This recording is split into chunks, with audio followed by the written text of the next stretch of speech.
Fala, galerinha do segundo ano. Na aula de hoje a gente vai trabalhar um pouco sobre exercícios revisionais para a gente pôr em prática aquilo que a gente vem aprendendo nas nossas videoaulas, certo? Então vamos lá. A gente está trabalhando no livro 3, página 8, questão número 2. Em plantas de milho existem 2 genes, ou seja, 4 alelos, com efeito aditivo. Plantas recessivas, azinho, azinho, Gzinho, Gzinho, são chamadas de Black Mexican. Não apresentam alelos aditivos e formam espigas de 6 centímetros, ou seja, é o tamanho mínimo de uma espiga de comprimento. Por outro lado, plantas que apresentam 4 alelos aditivos, ou seja, azão, azão, Gzão, Gzão, apresentam espiga com 18 centímetros de comprimento.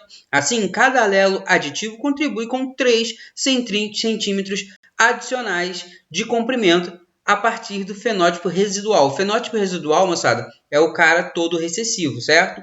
Considerando os genes determinantes do comprimento de espigas de milho, verifica-se que o cruzamento entre plantas duplo heterozigotas, ou seja, azão, azinho, Gzão, Gzinho, terá obtido a seguinte descendência. Bom, primeiramente, molecada, como que eu vou saber o número de classes aqui? Cara, para a gente saber o número de classes, a gente tem aquela formulazinha que a gente viu na aulinha. O número de classes é igual a 2 vezes n mais 1, onde n é o número de genes aditivos. Nesse caso aqui, eu tenho 2 genes aditivos. Fazendo a continha, significa dizer que eu vou ter 5 classes fenotípicas diferentes ao cruzar indivíduos duplo heterozigotos, tudo bem? Estudos realizados com plantas de abóboras demonstraram que nesses vegetais existem 3 pares de genes localizados em cromossomos diferentes que influenciam na massa do fruto, ou seja, no peso dele, né? Plantas que são triplamente homozigotas recessiva, ou seja, o residual, azinho, azinho, bezinho, bezinho, cezinho, cezinho, formam frutos de aproximadamente 1.500 gramas, também conhecido como 1,5 kg. Enquanto plantas com genótipo azão, azão, bezão, bezão, cezão, cezão, os frutos apresentam 3.000 gramas, também conhecido como 3 kg. Cada alelo dominante acrescenta 250 gramas em relação ao fenótipo residual, ou seja, 1.500 gramas. Se um horticultor utilizar vários cruzamentos, plantas triplamente heterozigotas, obterá, e aí, molecada, só a gente relembrar a fórmula. Número de classes é igual a 2 vezes n mais 1, onde n é o número de genes aditivos. O número de genes, eu tenho 3 genes. Logo, eu vou ter 7 classes fenotípicas diferentes. Lembrando, cruzando heterozigotos. Tudo bem? Vamos lá. A altura de uma certa espécie de planta é determinada por 2 pares de gene, azão e bezão, e seus respectivos alelos, azinho e bezinho. Os alelos azão e bezão apresentam efeitos aditivos. Quando presente, cada alelo acrescenta 15 centímetros, 0,15 metros. Verificou-se que plantas dessa espécie variam de 1 metro a 1,60 m. Então, moçada, quem tem 1 metro é o residual, é o todo recessivo. E quem tem 1,60 m é o máximo, quem tem todos os alelos dominantes. Cruzando-se plantas azão, azinho, bezão, bezão, com plantas azinho, azinho, bezinho, bezinho, pode-se prever entre os descendentes. Bom, vamos lá, moçada. Ele fez exatamente isso daqui. Cruzou uma planta azão, azinho, bezão, bezinho, com uma azinho, azinho, bezinho, bezinho. Olha que interessante. Desse cruzamento só terá 2 possibilidades. Porque, veja bem, como esse cara é bezão, bezão, e esse daqui é bezinho, bezinho, todos os seus descendentes só poderão ter uma combinação de B, não é? Que é o bezão, bezinho. Se o indivíduo aqui, ó, se esse indivíduo doar o seu alelo azão, vai nascer um descendente azão, azinho, bezão, bezinho. Se esse indivíduo doar o azinho, o que vai acontecer? Um azinho está vindo dele, o outro está vindo desse genitor aqui, certo? Esse daqui só tem bezão para dar, esse daqui só tem bezinho para dar. Logo, esse cara só vai ter um alelo aditivo. Esse tem 2, esse tem 1. Esse daqui vai ter 15 centímetros aqui, 15 centímetros. Ele vai ter 30 centímetros a mais do fenótipo residual. Já esse daqui vai ter apenas 15 centímetros a mais. Logo, a resposta certa vai ser letra D. 50% dos filhotes, dos descendentes, vão ter 1,15 m, serão esses aqui. e 50% terão 1,30 m, que vai ser esse carinha aqui, certo? Belezinha? Aqui a gente entra em linkage, moçada, genes ligados, quando os genes estudados estarão no mesmo cromossomo, certo? Página 23, questão 1 e 2. Já botei as duas questões logo. Em coelhos, o gene Azão e Bzão encontram-se no mesmo cromossomo homólogo e estão distantes entre si em 14 unidades recombinantes, também chamado de morganídeo, certo? Desse modo, o indivíduo duplo heterozigoto em arranjo trans significa dizer que ele vai ser azão, bezinho em um cromossomo, e no outro cromossomo ele vai ser azinho, bezão, ele vai ser invertido, tudo bem? Formará 4 produtos meióticos, recombinante e não recombinante. Recombinante quando houve crossing over, não recombinante quando não houve crossing over. Lembrem-se que o crossing over ocorre na minoria dos casos, certo? Preencha a tabela a seguir com as porcentagens de gametas produzidos por esses indivíduos. Bom, molecada, a distância está de 14 unidades. Lembra como a gente faz esse cálculo? Para a gente achar a distância? Não é somando as menores proporções? Bom, se eu somei e deu 14, somei 2 carinhas e deu 14, é sinal que cada um deles está valendo 7, certo? Eu vou saber que esse cara aqui, ó, produto meiótico recombinante, ou seja, que houve crossing over. Mesmo que não tivesse escrito aqui, eu teria como descobrir. Porque se o original, se o não recombinante, se o parental é azão, bezinho, quando vem azão, bezão, significa que houve o crossing over. Belezinha? Logo, 43% vai ser para cada um dos parentais. Se aqui deu 14, está faltando 86 para chegar a 100%, não é isso? Isso. Eu vou dividir igualmente para os parentais, certo? No exercício 2, os GNM e P localizados no cromossomo 1 de plantas de tomates distam entre si em 24 unidades recombinantes. 24 unidades recombinantes. Diz também que eles estão em arranjo cis, ou seja, um cromossomo vai ser Mzão, Pzão, e o outro cromossomo Mzinho, Pzinho, diferente do exercício anterior, certo? Então, ó, se está aqui 24, é porque os recombinantes deu 12, 12, porque para a gente saber a distância, não tem que somar as menores proporções. As menores proporções sempre não serão os caras recombinantes, sempre serão os caras recombinantes. Então, eu somei 12 com 12, 24.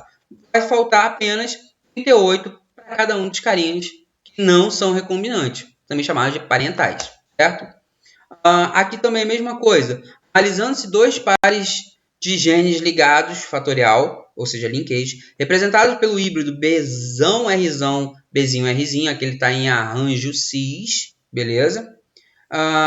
Certa espécie apresentou a seguinte proporção de gameta. Olha o que ele obteve aqui. Ele obteve esse gametinha em 1,5%, 1,5%. Pela análise dos resultados, pode-se concluir que a distância entre o gene B e o gene R é de... Bom, é só somar as duas menores proporções. 1,5 mais 1,5, 3. Simples assim. Belezinha? Aqui, moçada, a gente começa a falar sobre DNA. Página 44, questão número 5. A ilustração a seguir revela um modelo de transmissão de informação genética nos sistemas biológicos. E aí tem um desenhozinho representando o dogma da biologia molecular, certo? Mostra o DNA virando DNA, o DNA virando um RNA e o RNA virando uma proteínazinha. Legal, professor. Depreende-se desse modelo que, número 1, indica o processo de transcrição. Transcrição, moçada, é pegar o DNA, transformar em RNA, produzir RNA. Número 1 está mostrando isso? Não, o número 1 está mostrando DNA virando DNA, certo? B, 2 indica o processo de replicação? Não, 2 indica o processo de transcrição. Ele inverteu aí nas alternativas.